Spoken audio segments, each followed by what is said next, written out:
अस्सलाम वालेकुम नाज़रीन, अवां ॾिसी रहिया आहियो HR JDO न्यूज़ ऐं मां आहियां वज़ीर उनड़। सिंध हुकूमत जी करप्शन ऐं नाअहली पूरे मुल्क लाइ अनाज पाईंदड़ सिंध जा हारी हर दौर में गुरबत ऐं लाचारी वारी ज़िंदगी गुज़ारण ते मजबूर।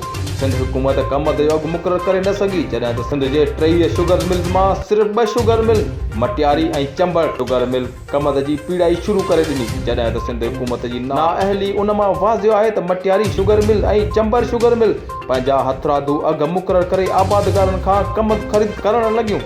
सुप्रीम कोर्ट जे ऑर्डर खे सिंध हुकूमत छॾे छॾियो। यादि रहे त सुप्रीम कोर्ट हुकुम ॾिनो त आबादगारनि पंहिंजूं बक़ाइजात फौरी तौर अदा कयूं वञनि ऐं आबादगारनि खे क्वालिटी प्रीमियर बि ॾिनो वञे। कम जो मुक़ररु न थियण ऐं कम जी कटाई बर वक़्तु न थियण सबबि आबादगारनि खे का भारी नुक़सानु पहुचण लॻो। कणक जो फसल मुतासिर थियण जो अंदेशो।